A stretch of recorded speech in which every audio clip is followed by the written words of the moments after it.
مولانا سید ابوالعلا صاحب مودودی نے ان کا پورا مقدمہ بیان کیا ہے اور ہر لحاظ سے دفاع کیا ہے، ان دو باتوں کا وہ بھی دفاع نہیں کر سکے۔ سلامتی ہے ان آنکھوں پہ جو ہدایت پہ نظریں جمائے بیٹھی ہیں، ان کانوں پہ جو ذکر خیر کے منتظر رہتے ہیں، اور ان قدموں پہ جو ہدایت کی راہ پہ گامزن ہیں۔ آگے بڑھاتے ہیں ہم سب سے اہم نقطہ ہماری اس پوری گفتگو میں، جس نقطے کے ارد گرد ساری توجیحات، سارے جتنے فریقین ہیں ان کے مواقف گردش کرتے ہیں اور سب کو کچھ نہ کچھ بینیفٹ آف ڈاؤٹ ملتا ہے، وہ یورش ہے جو سیدنا عثمان کے قتل کی صورت میں نمایاں ہوئی۔ سوال ہر آدمی کے ذہن میں اٹھتا ہے جس نے آپ کا ان 14-15 گھنٹوں پہ مشتمل یہ پورے موقف کو سنا قسطوں پہ، کہ ایک فریق اگر یہ کہہ رہا ہے کہ قاتلین عثمان کو الگ کریں، ان سے قصاص لیں، وہ فریق جب خود حکومت میں آتا ہے، 19 سالہ دور اقتدار ہے، اس دور اقتدار میں آنے کا جو محرک ہے وہ یہ قضیہ، یہ معاملہ بنتا ہے، تو اگر اقتدار کی خواہش، اقتدار کی کشمکش میں خود حکومت پہ برجمان ہونے کی ایک جستجو نہیں تھی، تو پھر اصل محرک کا کیا ہوا، قاتلین عثمان کا کیا ہوا؟ 19 سالہ بلا شرکت غیر دور اقتدار ہے سیدنا امیر معاویہ نے، جس بنیاد پہ سب کچھ ہوا، جمل بھی ہوئی، صفین بھی ہوئی، قتل و غارت گری بھی ہوئی، اس کے لیے کیا کیا؟ قاتلین عثمان میں دو طرح کے لوگ تھے، ظاہر ہے یہ آپ جانتے ہیں کہ ایک بلوے کی صورت پیدا ہوئی تھی، لوگ وہاں ٹوٹ پڑے تھے، اور سیدنا عثمان کے گھر میں بھی جو لوگ داخل ہوئے وہ بھی کوئی ایک دو نہیں تھے، بلکہ ایک ہجوم سا داخل ہو گیا تھا۔ ان میں کس نے جا کے ہاتھ بڑھایا، کس نے جا کے قتل کیا، اس میں دو لوگ ہیں جن کے نمایاں ترین نام ہیں۔ ایک محمد بن ابی بکر جو خود سیدنا ابو بکر کے بیٹے ہیں، اور جن کی ولادت، جن کی پرورش یہ سب سیدنا علی کے ہاں ہوئی ہے، یعنی سیدنا صدیق کی وفات کے بعد ان کی اہلیہ سے سیدنا علی نے شادی کر لی تھی، تو یہ انہی کے ہاں پلے بڑے ہیں۔ دوسرے مالک الاشتر، یہ دونوں کے دونوں وہ تھے کہ جن کی طرف انگلی اٹھا کے کہا جا سکتا تھا کہ یہ قاتلین عثمان ہیں، یعنی ظاہر ہے کہ مقدمہ تو چلے گا، اس کے بعد ہی آپ کو اقدام کرنا چاہیے۔ یہ دو لوگ تھے۔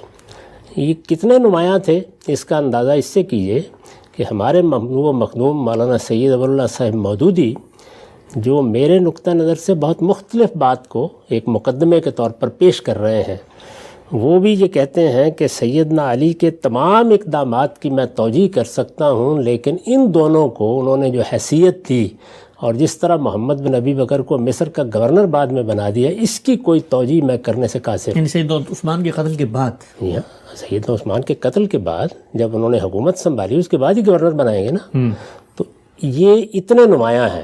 یہ دونوں تو رخصت کیے جا چکے تھے، اب رہ گئے باقی لوگ، تو باقی لوگوں کا معاملہ یہ تھا کہ ان میں سے کوئی شخص متعین نہیں تھا، ان کے بارے میں یہ بحث باقی تھی۔ چنانچہ آپ تاریخ پڑھیں تو آپ کو معلوم ہوگا کہ جب اس طرح کا کوئی آدمی بالکل نمایاں ہو کے سامنے آیا، اس سے قصاص لے لیا گیا۔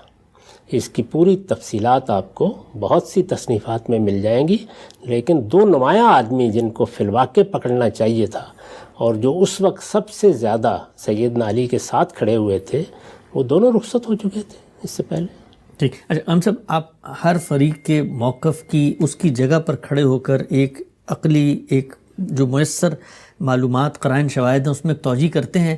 سوال لوگوں کے ذہن میں اٹھتا ہوگا، میں چاہتا ہوں اس پہ بھی آپ گفتگو فرمائیں کہ اگر سیدنا عثمان ایک خلیفۃ المسلمین کی جگہ پر فائز تھے، ان کے ساتھ زیادتی ہوئی، ان کے قاتلین متعین تھے، ظاہری بات ہے یہ بات تو سیدنا علی بھی جانتے ہوں گے، ہمارے دل میں ان کی بڑی عزت، قدر و منزلت، آپ نے ان کی خود فہم و فراست کی مثالیں بھی دیں، تو یہ کیا معاملہ ہے؟ اس کی کیا توجیہ آپ کے ذہن میں پیدا ہو سکتی ہے؟ سیدنا علی کی جگہ پر اگر کھڑے ہو کے دیکھیں کہ ان دو نمایاں لوگوں کو نہ صرف یہ کہ قصاص دینا تو دور کی بات، بلکہ اتنے بڑے مناصب پر اس طرح کے بلوے، اس طرح کے قتل، اس طرح کی ایک انتہائی اقدام کے بعد اس پر فائز کر دینا، اس کی کیا کوئی توجیہ آپ کو نظر آتی ہے؟ میں نے عرض کیا کہ مولانا سید ابوالعلا صاحب مودودی نے ان کا پورا مقدمہ بیان کیا ہے اور ہر لحاظ سے دفاع کیا ہے، ان دو باتوں کا وہ بھی دفاع نہیں کر سکے، کسی لحاظ سے بھی دفاع نہیں کر سکے، لیکن میں یہ عرض کروں گا کہ میرے نزدیک اس کا بھی ایک محل ہے۔ اچھا، یعنی اس کے باوجود میں یہ کہتا ہوں کہ اس کا بھی ایک محل ہے۔ سیدنا علی نے ایک فیصلہ کیا، یہ فیصلہ تھا اقتدار سنبھالنے کا۔ اس موقع پر دو رویے ہو سکتے تھے۔ ایک رویہ یہ تھا کہ جب یہ درخواست ان سے کی گئی تو وہ یہ کہتے کہ میں یہ اقدام نہیں کروں گا، اس کا انتظار کیا جائے گا کہ اطراف و اکناف سے قریش کی لیڈرشپ آ جائے یا مسلمانوں کے رہنما آ جائے یا وہ تمام لوگ جو اس وقت ارباب حل و عقد کہے جا سکتے ہیں وہ جمع ہوں، اور اس کے بعد وہ اپنی آزادانہ رائے سے چاہیں تو میرا انتخاب کریں چاہیں تو کسی اور کا انتخاب کر لیں۔ اس موقع کے اوپر وہ آگے بڑھ کر زمام اقتدار نہ سنبھالتے۔ ایک فیصلہ یہ ہو سکتا تھا، انہوں نے یہ فیصلہ نہیں کیا۔ یہ بات البتہ طے ہے کہ وقت نے ثابت کر دیا کہ یہ پہلی صورت شاید بہتر ہوتی، لیکن انہوں نے دوسرا فیصلہ کیا، اور وہ یہ کہ یہ حضرات جس طریقے سے قبضہ کر چکے تھے اور جس طرح سے انہوں نے ایک قتل و غارت گری کی صورت پیدا کر دی تھی، اس سے مسلمانوں کو بچانے کے لیے سیدنا علی نے نہایت نیک نیتی کے ساتھ، اور تمام قرائن بتاتے ہیں کہ نہایت نیک نیتی کے ساتھ یہ ارادہ کیا کہ وہ اقتدار سنبھال لیں۔ میں اس سے پہلے بھی عرض کر چکا ہوں کہ اس وقت وہ ممتاز ترین شخصیت تھے، یعنی یہ چیز بھی محرک بنتی ہے کہ آپ یہ سمجھتے ہیں کہ اور کون آدمی ہے کہ جو اس وقت سنبھالے گا اور جس پر اتفاق ہو سکے گا۔ ایسے موقعوں پر آپ تحری کرتے ہیں، یعنی ایک رائے قائم کرتے ہیں، وہ رائے انہوں نے قائم کی اور اقتدار سنبھال لیا۔ اقتدار سنبھال لیا تو ایک نتیجہ یہ نکل سکتا تھا کہ ان کے اس اقدام کو قبول کر لیا جاتا۔ انہوں نے جو فرمان جاری کیے تھے ان کی لوگ اطاعت کرتے، اور جہاں جہاں مختلف گورنر موجود تھے وہ سب کے سب اسی طریقے سے سر تسلیم خم کر دیتے جیسے کہ اس سے پہلے خلفائے راشدین کے ہاں طریقہ رہا تھا۔ سیدہ عائشہ کی قیادت میں جو لوگ جمع ہو گئے تو وہ بھی نہ ہوتے، طلحہ و زبیر رضی اللہ عنہما بھی وہ موقف نہ اختیار کرتے۔ ایک صورت یہ ہو سکتی تھی۔ تو یہ بالکل وہی چیز ہوتی جس کو سیدنا عمر نے سیدنا صدیق کے بارے میں بیان کیا تھا کہ میں نے فیصلہ تو ایک ایمرجنسی کی صورتحال میں کیا تھا، لیکن اللہ تعالیٰ نے ہمیں اس کے شر سے محفوظ رکھا۔ یہاں جو فیصلہ انہوں نے کیا اس سے عملی طور پر شر پیدا ہو گیا، یعنی اس فیصلے کو تسلیم نہیں کیا بہت سے لوگوں نے، آہستہ آہستہ اس کی مخالفت بڑھتی چلی گئی۔ اس کے بعد ظاہر ہے کہ یہی صورت رہ جاتی تھی ایک کہ جو لوگ بھی ان کے پاس آ گئے ہیں ان کے ذریعے سے وہ نظم و نسق چلائیں۔ یعنی جب آپ اس فیصلے کو تسلیم نہیں کر رہے اور وہ اپنے اس اقدام کو واپس بھی نہیں لے رہے تو پھر انہی لوگوں کے ذریعے سے وہ حکومت کا نظم بھی چلائیں گے، وہی لوگ ان کے لشکروں کی قیادت بھی کریں گے، کیونکہ انہوں نے پہلے مرحلے میں ان کی یہ حیثیت تسلیم کر لی۔ تو میرے نزدیک جب آپ کوئی فیصلہ کر لیتے ہیں تو پھر وہ فیصلہ بانجھ نہیں ہوتا، اس کے بعد نتائج ہوتے ہیں، اور اس میں بڑے سے بڑے آدمی کو بھی بعض چیزوں کو اسی طرح گوارا کرنا پڑتا ہے، تو انہوں نے یہ گوارا کیا۔ ٹھیک ہے شاہ صاحب، یہ جو آپ نے بھی ایک توجیہ فرمائی، اس سے وہ جو پورا اصول آپ شروع سے بیان فرمانا چاہ رہے ہیں، لوگوں کو سمجھانا چاہ رہے ہیں کہ یہ جو سیاست کے اندر، عملی معاملات کے اندر آدمی فیصلہ کرتا ہے تو اس کو حق و باطل، اس کو فضائل، اس کو اس زاویے سے دیکھنے کے بجائے جو عملی حقائق، زمینی مصلحتیں اور جو مجبوریاں ہوتی ہیں ان کے پیش نظر سیاسی پس منظر میں دیکھیں تو ان سب اقدامات کی کہیں نہ کہیں بڑے سے بڑے اقدام کی بھی توجہ ہو جائے گی۔ لیکن اگر آپ اس کو دینیاتی کینوس لگا کے لوگوں پہ حکم لگائیں گے تو پھر تو ہر ایک پر بڑے سے بڑا حکم لگایا جا سکتا ہے۔ اس طرح کا رویہ اگر اختیار کر لیا جائے تو پھر ہو سکتا ہے کہ صدیق و فاروق کے بعض اقدامات پر بھی گفتگو کرنی پڑ جائے۔ اور سیاسی اقدامات میں سیاسی مسائل ملحوظ ہوتے ہیں، یہ بعض اوقات پیش نظر رکھنا پڑتا ہے۔ دیکھیے خود رسالت مآب صلی اللہ علیہ وسلم کے معاملے میں ہمیں یہ معلوم ہوتا ہے کہ عبداللہ بن ابی نے بڑا غلط رویہ اختیار کیا۔ غزوہ بنی مستلق کے موقع کے اوپر ایک اچھی خاصی آگ بھڑکا دی۔ یہ بھی ہمیں معلوم ہوتا ہے کہ، اور خود قرآن نے اس کو نقل کیا ہے کہ ایک ایسا بیہودہ جملہ اس نے کہا کہ جس کو آخری درجے کی جسارت قرار دیا جا سکتا ہے، وہ قرآن نے سورہ منافقون میں نقل کیا ہے۔ لیکن رسول اللہ صلی اللہ علیہ وسلم اس کے باوجود کہ عبداللہ بن ابی کے بیٹے نے کہا کہ اس جسارت کے بعد آپ اجازت دیں تو میں گردن اڑا دوں اپنے باپ کی، آپ نے فرمایا نہیں، لوگ کیا کہیں گے کہ محمد اپنے ساتھیوں کی گردن مار رہا ہے۔ تو سیاسی معاملات میں بعض چیزوں کو ایسے ہی نظر انداز کرنا پڑتا ہے۔ البتہ یہ چونکہ قصاص کا معاملہ تھا، وہاں تو یہ ہے کہ ایک گستاخی ہے، ایک جسارت ہے، ایک ایسا معاملہ ہے جس میں کسی متعین جرم کو آپ نہیں بتا سکتے، تو صرف نظر کر لیا گیا۔ لیکن قصاص کا معاملہ اپنا ایک اخلاقی پہلو بھی رکھتا ہے۔ تو اس طرح کے جو معاملات ہیں جن میں کوئی اخلاقی سوال ہوتا ہے ان میں تاخیر گوارا کی جا سکتی ہے. اور میرے نزدیک ان کا فیصلہ یہ نہیں تھا کہ مجھے یہ مقدمہ قائم نہیں کرنا یا میں کبھی ان کو سزا نہیں دوں گا. انہوں نے تاخیر کی اس میں، اور تاخیر کے وجوہ وہ بار بار بیان کر رہے ہیں کہ میرے اس فیصلے کو تم تسلیم کرو اور میرے دست و بازو بنو، میرے دائیں بائیں کھڑے ہو، اس کے بعد ہی میں یہ کام کر سکوں گا.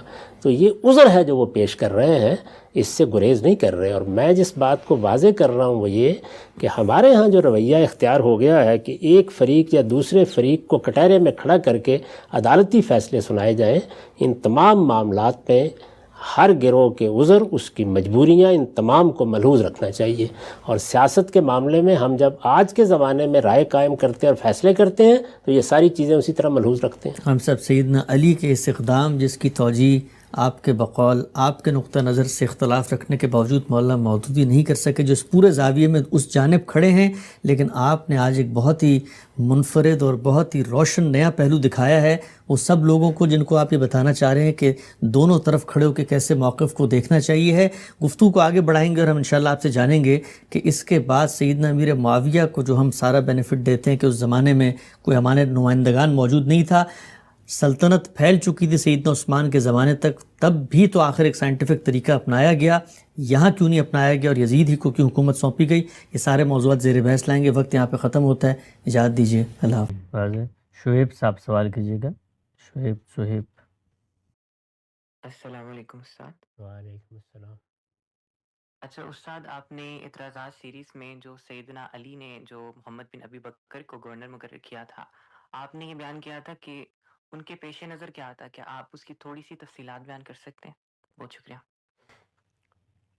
اعتراضات سیریز میں تو غالباً یہ موضوع نہیں بنا، یہ کسی اور موقع پر بات کی گئی ہوگی. بہرحال میرا نقطہ نظر یہ ہے کہ جن لوگوں کے بارے میں عمومی رویہ یہ ہوتا ہے کہ یہ دیندار ہیں، اللہ سے ڈرنے والے ہیں، ان کے کسی بھی اقدام کی بارے میں کوئی رائے دیتے وقت یہ ضرور دیکھنا چاہیے کہ اس کا کیا پس منظر ہو سکتا ہے. اگر بظاہر ایک بات ٹھیک نہیں لگ رہی تو کیا مجبوری ہو سکتی ہے. تو دنیا میں جب آپ فیصلے کرتے ہیں، خواہ وہ معاشرت کے کریں، سیاست کے کریں، معیشت کے کریں، تو اپنی ذاتی زندگی پر نگاہ ڈال کے دیکھیں. اور گرد و پیش میں بعض اوقات کوئی انحراف کرنے کا ارادہ نہیں ہوتا لوگوں کا، لیکن ایسی صورتحال میں پھنس جاتے ہیں کہ وہاں کوئی ایسی بات کرنی پڑ جاتی ہے جس کو باہر سے دیکھیں تو قابل اعتراض نظر آتی ہے. توجہ دلا دینی چاہیے. یہ میں نے عام مسلمانوں کے بارے میں بھی حسن ظن کے پہلو سے توجہ دلائی ہے. یعنی ہمیں آدمی کے مجموعی رویے کو دیکھنا چاہیے. یہ تعلیم ہمیں خود اللہ تعالیٰ نے قرآن میں دی ہے. ایک طرف یہ کہا ہے کہ اجتنبوا کثیرا من الظن ان بعض الظن اسم، اپنے بھائیوں کے بارے میں طرح طرح کے گمان کرنے سے بچا کرو. اس طرح کے گمان آدمی کو آہستہ آہستہ گناہ تک لے جاتے ہیں. تو وہاں تنبیہ کی. پھر سورہ نور میں ایک معاملہ زیر بحث آ گیا ہے، وہاں تہمت لگا دی گئی ہے. اب تہمت لگا دی گئی ہے تو آخر کچھ کرائن ہوں گے نا، یعنی واقعہ کوئی پیش آیا ہے، لوگوں کو شبہ ہو گیا ہے، اس میں شیطان نے در اندازی کی ہے. لیکن اللہ تعالیٰ نے کیا تلقین فرمائی؟ یہ نہیں کہا کہ تمہیں اس موقع کے اوپر تحقیق کرنی چاہیے تھی. یہ فرمایا کہ جس ہستی کے بارے میں، جس شخصیت کے بارے میں بات کر رہے ہو، کیا اس کا مجموعی کردار یہی تھا؟ اگر ایسا نہیں ہے تو تمہیں تو یہ واقعہ سن کے، یہ بات سن کے ہی کہنا چاہیے تھا کہ سبحانہ کا ھذا بہتان عظیم. یعنی جس ہستی کو ہم جانتے ہیں اس کے بارے میں تو یہ بہتان ہے سیدھا سیدھا، اور یہی کرنا چاہیے. تو اس وجہ سے سیدنا علی کے اقدامات ہوں، سیدنا معاویہ کے اقدامات ہوں، میری کوشش ہوتی ہے کہ میں یہ بتاؤں آپ کو کہ ان کے بارے میں منہ کھول کے فوراً ہی تنقید نہیں کرنی چاہیے، بلکہ یہ بتانا چاہیے کہ اس میں یہ مجبوریاں، یہ مشکلات ہو سکتی ہیں. سیاسی فیصلوں میں بعض اوقات مجبوریاں اور مشکلات در آتی ہیں. ابھی آپ نے سوال دیکھا ایک صاحب نے کیا ہے قانون کے بارے میں، تو میں نے اسی جانب توجہ دلائی ہے کہ ہمارے قانونی نظام نے ایسی مشکلات پیدا کر دی ہیں کہ اس میں سد ذریعہ کے قوانین بعض اوقات حدود سے ہٹ کے حکومتیں بنانے پر مجبور ہو جاتی ہیں. سیدنا علی کا معاملہ بھی یہی تھا.